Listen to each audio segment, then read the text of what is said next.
मुंद्री ब्राह्मणांनी पहिल्यांदा हे धर्म घेतले. म्हणजे आज मौला मौलवी कोण आहेत? सगळे ब्राह्मण आहेत. फादर पादरी कोण आहेत? सगळे ब्राह्मण आहेत. पण सगळे प्रत्यक्ष अप्रत्यक्ष मोदीला मदत करतात. ते प्रत्येक जातीचं नेतृत्व विकावं. दुसरं लाठीचार्ज तो कोणावर करणार? ब्राह्मणावर तर करू शकत नाही. गव्हर्नरचं पद तर म्हणजे नुसतंच नपुसक पद आहे. अगदी हार्डकोर RSSच्या लोकांच्या मुली मुसलमानांना मुसलमानांना केलेल्या आहेत. कोर्टामध्ये फक्त निकाल मिळतो, न्याय मिळतोच असं नाही. आता देशामध्ये मुस्लिम, मागासवर्गीय आणि दलित लोक आहेत. आता आपला जो काही विकास आपण गृहीत धरू त्यानुसार ही लोक अजून मागासलेलीच आहेत, बरोबर? मग ही लोक एकत्र का येत नाहीत? हा बरोबर प्रश्न आहे तुझा. दलितांमध्ये तरी पण सगळे एकत्र येतात. त्यांनी जातीत उपजाती केलेत. जे मुसलमान झाले ते सुद्धा जाती घेऊनच गेलेत. तिथे सुद्धा वचनिश्चित आहे. आता तुला मगाशी इतिहास सांगितला की मुंद्री ब्राह्मणांनी पहिल्यांदा हे धर्म घेतले. म्हणजे आज मौला मौलवी कोण आहेत? सगळे ब्राह्मण आहेत. फादर पादरी कोण आहेत? सगळे ब्राह्मण आहेत. आणि ते सगळे RSS जोडलेले आहेत. त्यामुळे इथे जो सामान्य माणूस आहे त्याला वालीच नाही कोणी. कुठल्या धर्मात तुझा, कुठल्या धर्मात जातो? कारण ते आता मुस्लिमांमध्ये सर्वात जास्त नीच जात आहे. आम्ही त्यासाठी आंदोलन केलं होतं. तर ते आता मला आठवेना नाव ते, पण समुची निश्चितता मुसलमानात आहे, दलितांमध्ये आहे. आणि दलितांचे माझे काही आता धर्मगुरू माझ्या ओळखीचे आहेत बौद्ध धर्माचे, ते म्हणतात की साहेब आम्हाला कधीच काही मिळालं नाही. जो कोणी देईल त्याच्या मागे आम्ही जातो. ज्या समाजाला कधीच काही मिळालं नाही, आज मोदी बरोबर कोण आहे? सगळे दलित लीडर आहेत. पासवान काय, आणि सगळ्यांची नावं घेण्याची गरज नाही, पण सगळे प्रत्यक्ष अप्रत्यक्ष मोदीला मदत करतात. आंबेडकरांचं काय, फक्त नावच घेतात. मायावती प्रत्यक्ष अप्रत्यक्ष मोदीलाच मदत करते, कारण तिने खूप पैसे खाल्लेले आहेत. त्याची ईडीची तिला भीती आहे. त्याला विकास कसा होणार आणि हा समाज सुखी कसा होणारच नाही. तर त्यांचं नेतृत्व विकाऊ आहे. ते प्रत्येक जातीचं नेतृत्व विकाऊ आहे. त्यांनी आपल्या जातीवर वचक ठेवायचा. आणि अगदी एक जागतिक कट आहे. तो कट काय आहे? तर जगाची लोकसंख्या कमी करायची. ती आता 700-800 कोटी आहे. ती त्यांना 100 कोटीवर 200 कोटीवर आणायची. तर त्या जागतिक कटामध्ये आपल्या देशातले अनेक नेते सामील आहेत. त्यात मोदी पण आहे. त्यामुळे मोदी एकटा नाही आहे. देशातच हुकुमशाहीचं लोक पुतीन आहे, इस्रायलचा पंतप्रधान आहे, चायनाचा पंतप्रधान आहे, काय प्रेसिडेंट असेल तो. आमचं तेच चाललेलं. बरोबर. परभणीमध्ये आता नुकतीच एक घटना घडली आणि त्या घटनेनंतर पोलिसांनी जो अमानुष पद्धतीने लाठीचार केला, बरोबर, त्यावर काय सांगाल सर? मी पण बघितला तो. नाही, पण दुसरा लाठीचार्ज तो कोणावर करणार? ब्राह्मणावर तर करू शकत नाही. तर जे बाहेर येतात, आंदोलन करतात, त्यांच्यावरच लाठीचार्ज करतात. आणि ते सोपं टार्गेट आहे ना. त्यांचं वालीच कोणी नाही. त्यांचे नेते आता त्यांचा काहीतरी आज उद्या 19ला मला वाटतं विधानसभेवर मोर्चा आहे त्या घटनेबद्दल. तर मला बोलवलेलं आहे. मी सांगू की तुला, मी मनापासून 1976 पासून आंबेडकरवाद्यांशी जोडलेलं आहे. त्यामुळे मला मराठ्यांनी नाकारलेलं आहे. हे दुर्लक्ष करतात. हा त्यांचाच आहे, हा त्यांचाच आहे. आणि आंबेडकरवादी मला कधी जवळ करत नाहीत. मग माझी इच्छा होती की दलित, मुस्लिम, आदिवासी हे तिघं जर एकत्र आले तर आपण हा देश बदलू शकतो. म्हणून 76 पासून माझा प्रयत्न आहे की बाबांनो तुम्ही सगळे एकत्र या. तर पहिल्यांदा दलितच एकत्र नाहीत, आदिवासीच एकत्र नाहीत, मुस्लिम एकत्र नाहीत. ते पहिल्यांदा एकत्र आले पाहिजे ना. मी आझाद मैदानावर सभा होती मुसलमानांची मोठी. तर त्यांना म्हटलं, अरे तुमची 20-25 कोटी लोकसंख्या आहे, निम्मे जर रस्त्यावर आले तर जग हादरेल. आणि मी थोडासा गावठी माणूस आहे. मी म्हटलं की एकत्र सगळ्यांनी सुसू केली तरी ते वाहून जातील. तर माझ्यावर दिल्ली हायकोर्टात केस केली की माझ्यामुळे दिल्लीची दंगल झाली. ते तर मी फेस करतो, कारण मी असं बोललो म्हणून तिथं मुसलमानांनी दंगल केली. मी काही दंगल करायला नाही सांगितलं. मी नेहमी सांगतो, माझी भाषाच अशी असते, संविधानाच्या चौकटीत आणि 80च्या मार्गाने आम्हाला आंदोलन केलं पाहिजे. माझा प्रश्नच येत नाही मग लोकांना उचकवण्याचं. बरोबर. तर असं ते मुस्कटदाबी करतात.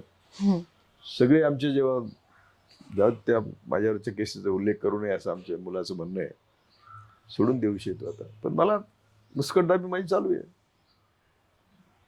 येईल एकत्र सगळे आणायचे. आपण निराश होता कामा नये. आपलं जर वैयक्तिक स्वार्थ नाही, निराश काय व्हायचं. आपण त्यांना मतं पण मागत नाही. बरोबर. आता हे बॅलेट पेपरचं आम्ही चालवतो की आम्हाला काय, आम्ही काय किंवा आम्ही आदिवासींची आंदोलन केली, दलितांची आंदोलन केली, मच्छीमारांची आंदोलन केली. आमच्या 1-1 लाखाच्या सभा आहेत, कुणी दाखवलेच नाही. आणि त्यांना सगळ्यांना रिलीफ मिळालेली आहे. समजा मच्छीमार, तुला सांगतो इथलं उजनी धरणाचं मच्छीमारी अजित पवारच्या सरकारने, त्यावेळेस पवार सरकार होतं, वर्षाला 7 लाख रुपये मच्छीमारीचं कॉन्ट्रॅक्ट दिलं. आपल्याच कार्यकर्त्याला द्यायचं. आणि त्यांनी बाहेरचे मच्छीमार आणून स्वस्तात मच्छीमारी करून घ्यायची. आपले सगळे उपाशी. ते माझ्याकडे आले. तर आम्ही अगोदर आंदोलनं केली, रस्ते बंद केले की आम्हाला ते मिळाले पाहिजे मच्छीमारी. तुमच्या कंत्राटदाराने सुद्धा आम्हाला दिली पाहिजे. कुणी ऐकलं नाही.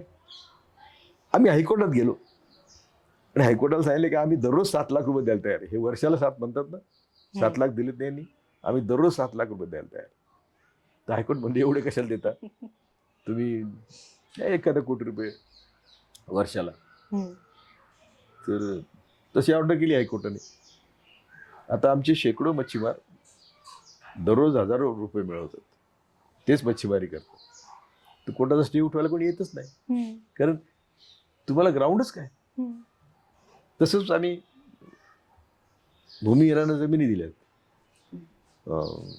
फॉरेस्टमध्ये जी जमीन मोकळी दिसेल तिथं शेती करायची असं आमचं बरं. पुष्कळ जमीन फॉरेस्ट मोकळी रिकाम्या आहेत.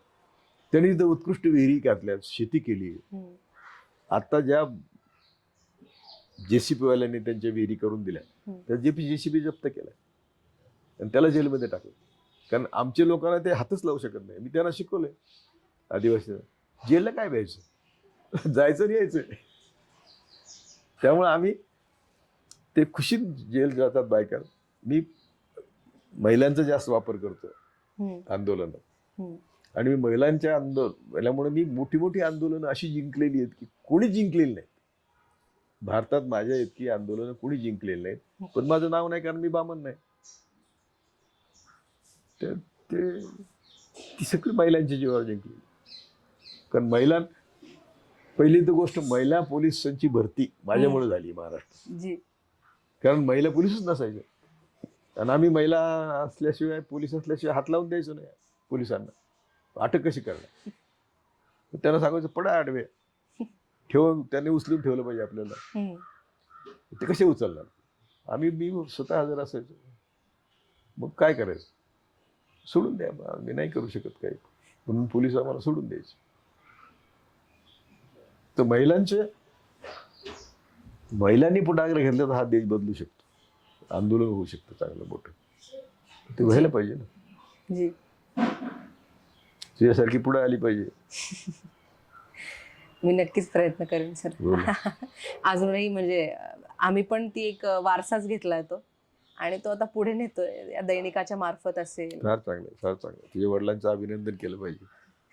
वडिलांचंही. आणि माझे गुरु आहेत गणेश मोकाशी सर, त्यांनी यात फार म्हणजे अगदीच मार्गदर्शन म्हणता येईल की चांगलं केलं. ही टुक अ व्हेरी लॉंग वे. आणि मग असं कोणीतरी एखादं सहकारी भेटलं की प्रेरणास्थान असलं, जसं मी न्यायमूर्ती सावंतांनी सांगितलं तसं, जी जी, की काय मग एक वाट भेटते. नाहीतर मला कितीतरी ऑफर आल्या होत्या जी, मुख्यमंत्री पदाची आली, गव्हर्नरची आली. न्यायमूर्ती सावंतांमुळे मी असं केलं परवलं. मला काय तिथे जाऊन करताच येत नाही काय. बरोबर. जर तुम्ही मुख्यमंत्री झाला, तुमचे आमदार तुमच्या बरोबर नाहीत, तुमचे सेक्रेटरी तुमच्या बरोबर नाहीत, तुम्ही काय करू शकता. अशी ती सगळी परिस्थिती जी आहे. त्यामुळे या कुठल्या गव्हर्नरचं पद तर म्हणजे नुसतंच नपुसक पद आहे. तर ते असली पदं घेऊन करायचं काय? मग ते सगळे बाजूचे मित्र म्हणतात तुम्ही काहीच कामाचे नाही. आता मी राहुल गांधीवर चाललो भारत जोडो यात्रेत, तर माझ्या बीबीसीने वगैरे मुलाखती घेतल्या, आपल्या परिस्थिती नाही घेतली. तुम्ही एवढ्या वयात कसं चालू शकता वगैरे. अरे म्हणलं ही प्रेरणा आहे. देश काय आहे, सुंदर देश आहे. पायी देश बघण्याची जी मजा आहे ती आहे कशातच नाही. आणि कधी नदी लागते तर कधी डोंगर लागतात, तर कधी कपाशीचं पीक आहे, कधी ऊसाचं पीक आहे, कधी सोयाबीनचं पीक आहे. व्हरायटी देश आहे. बरोबर.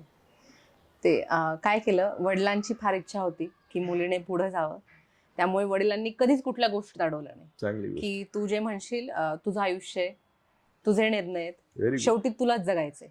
मी तुझा साथ फक्त देऊ शकतो किंवा तुला एक प्रेरणा देऊ शकतो आणि तुझ्या बाजूला थांबवू शकतो. तर तिथून ती प्रेरणा आली आणि कुठेतरी ज्यावेळेस यामध्ये आले तेव्हा गुरूंसारखं एक प्रेरणास्थान मिळालं आणि मग तिथून लक्षात आलं की आता इतकं सगळं व्यवस्थित घडतंय की मग आपण बरोबर रस्त्यावर आहे आणि मग तिथून ती प्रेरणा पुढे येत गेली. ओके ओके, छान झालं, चांगलं झालं. जी. आता सर, स्वातंत्र्याच्या अगोदर देशातील जी जाती व्यवस्था होती ती अगदीच प्रभावी होती, पण आत्ताची जी आत्ताच्या काळातली जाती व्यवस्था आहे तर त्याला समाजात काहीच थारा नाहीये. याबद्दल तुम्ही काय म्हणाल? तुला नाही कळलं अजून. आजही बाबासाहेब म्हणतात की मनुस्मृतीला मरणच नाही. मनुस्मृतीला मरणच नाही. त्यामुळे आजही जातीयता तितकीच तीव्र आहे. जर आता एक गुजरातचं तुला उदाहरण देतो, की डीजी मारतो, पोलिसाचा प्रमुख, त्याला अजूनही सवर्ण व्यवस्थित घर नाही मिळतच नाही. काल माझ्याकडे एक मुस्लिम आला होता, तो मला या सोसायटीत, मला हे घर माझं बघितलं, मित्र आहे माझा हायकोर्ट, सुप्रीम कोर्टात प्रॅक्टिस करतो, मला इथं घर मिळेल का? म्हणलं बघू, प्रयत्न करू.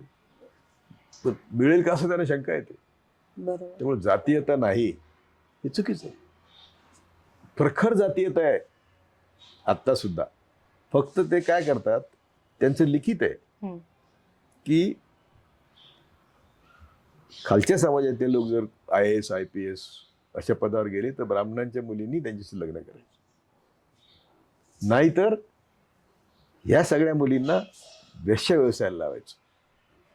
हे सगळ्या ज्यांच्या आपल्या शाळा असतील तिथे बाहेर गुटख्याच्या दारूचे दुकानं ठेवायची, त्यांना बिघडवायचं, त्यांना आपल्यावर कॉम्पिटिशनमध्ये येऊ द्यायचं नाही. हे बंच ऑफ थॉट्समध्ये आहे. ते आता तर त्यांचंच राज्य आहे ना, त्याचीच अंमलबजावणी चालू आहे. त्यामुळे तुझं जे म्हणणं एखादं जातीयता तीव्र नाहीये, चुकीचं आहे. तीव्र आहे. फक्त जेव्हा तुम्ही सक्षम असता, ब्राह्मणेतर असं आपण म्हणू, सक्षम असतात, तेव्हा तेवढ्यापुरती ते चालतात. त्यांना मुली देतात. आता मुसलमानाला किती मुली आहेत? अगदी हार्डकोर RSSच्या लोकांच्या मुली मुसलमानांना केलेल्या आहेत, लग्न केली. सुब्रमण्य स्वामीची मुलगी मुस्लिम आहे, मुस्लिम नवरा आहे तिचा. दुसरा एक नाव चुकेल एखाद्याशी, पण मुरली मनोहर जोशीचं मुलगी मुसलमानांना दिलेली आहे. मोठे मोठे त्यांची मुलगी मुसलमान, आणि आम्हाला सांगतात मुसलमान आमचे शत्रू आहेत. तर जो कॉम्पिटंट असेल तर त्यांना चालतो. आणि आपली सगळे IAS ऑफिसरचं काय, नेत्यांचं काय, सगळ्यांचे बाच्या तर ब्राह्मणांचे. ते कसे आंबेडकरवाद पुढे नेणार? फुलेशाह आंबेडकरवाद कसा नेणार पुढे? घरात काय, मुलांवर काय संस्कार होणार? फार मोठा अवघड गोष्ट करे. तू अजून लहान असल्यामुळे तुला वाटलं की जातीयता नाहीये, चुकीच आहे. शाहू, आंबेडकर आणि फुले यांच्या विचारांचा थारा घ्यायचा आणि राजकारणापर्यंत त्यात आपली छान पोळी भाजून घ्यायची, आणि एकदा आपला जो माणूस होता तो साथ झाला की मग ते विचार जेव्हा खरंच फील्डवर तुम्हाला ते प्रत्यक्षात आणायचे असतात त्यावेळेस ते विचार येत नाहीत. तर याबद्दल, यासारख्या राजकारणाचं तुमचं काय एक अनुषंग आहे त्याबद्दल? अरे फुलेशाह आंबेडकर त्यांचं एक साधन आहे, ध्येय नाहीये. त्यांच्या नावाने राजकारण करायचं, जनतेला फसवायचं, आणि प्रत्यक्षात ब्राह्मणवादच जोपासायचा. कुठलाही आंबेडकरवादी नेता हम्म. डायरेक्ट RSS शी फाईट करणारा मला सांग. नाही. एखाद तू सांग. डायरेक्ट RSS बोलणं ठीक आहे. हम्म. समजा बोलणं आणि कृती हम्म. याच्यात फरक आहे हम्म. की तुम्ही RSS शिवाय देताय, पण तुम्ही मोदीला अप्रत्यक्ष मदत करताय. हम्म. स्वतः आता काही दलित नेत्यांच्या जागा 543 लोकसभा सीट आहेत ना, हम्म. 543 लढवतात. 1000, 2000, 3000, 1000, 2000, 3000. 19 साली गडकरीला विरोध करायला आपले 18 लोक उभे होते बहुजनांचे. 18. तू कशाला उभे राहिले? तू पैसे देतो. राहा. तुम्ही जेवढे त्याची न पडणारी मतं तुम्ही खाताय, खा. हम्म. तर मग आमचे लोक काय करतात? फुलेशाह आंबेडकरचं नाव घेतात हम्म. आणि त्यांना मदत करतात. त्यामुळे मी सगळीकडे अप्रिय आहे. बौद्धांचे नेते माझे नाहीत, हम्म.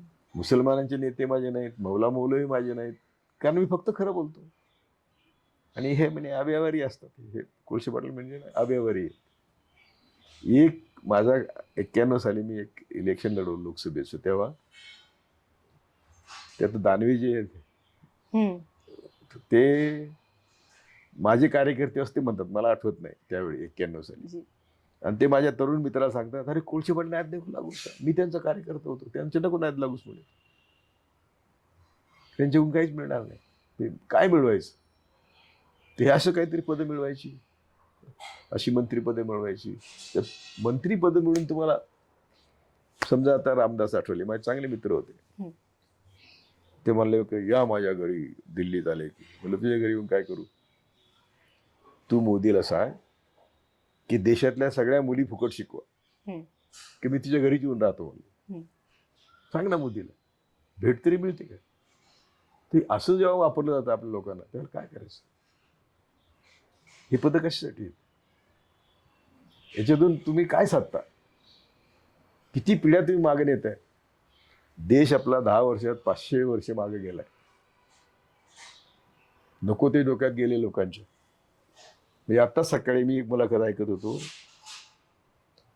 3 वकील होते कपिल सिब्बल, हम्म. दुष्यंत दवे आणि कार्तिक चिदंबरम.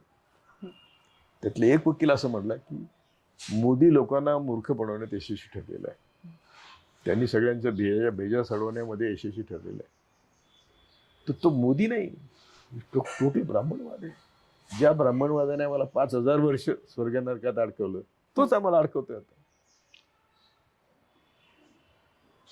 ते इथं नवीन काही विचार रुजू शकत नाही. शिक्षणातून स्वतंत्र विचाराची सोय नाही. हम्म. नवीन विचार कसा रुजणार? हे आमच्यासारखे बंडखोर चांगले गुरु मिळाले, चांगलं वाचायची सवय लागली म्हणून हे सगळं झालं. बरं. आम्ही पण कोणाची तरी मराठी नेत्याची चमचेगिरी करत राहिलो असतो. अलीकडच्या काळात एक वाक्य आहे, फार प्रचलित आहे आणि प्रसिद्ध आहे, की न्याय व्यवस्थेवर आमचा विश्वास नाही. ते खरं आहे का?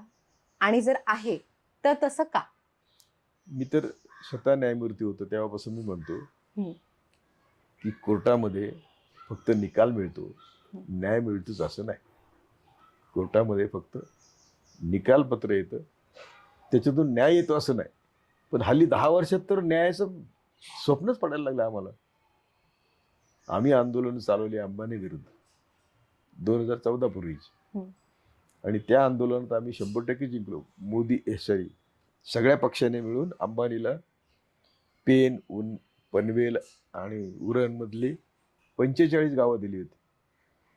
तिथले नेते जवळजवळ सगळे अंबानीचे होते. आंदोलन उभं राहिले नाही. तर आम्ही कोर्टात भांडलो की अशी खाजगी मालकाची जमीन घेऊन खाजगी मालकाला वापरायला देता येत नाही, असा आमचा अर्बन लँड ॲक्विजिशन खाली मुद्दा होता. सेक्शन 44. माझ्यावर न्यायमूर्ती सावंत होते. 45 गावं सुप्रीम कोर्टाने सांगितलं 7/12 मोदीचं नाव काढा, अंबानीचं नाव काढा. ही त्यावेळी सुप्रीम कोर्ट होतं. आता सुप्रीम कोर्ट करेल काय? करणारच नाही. त्यामुळं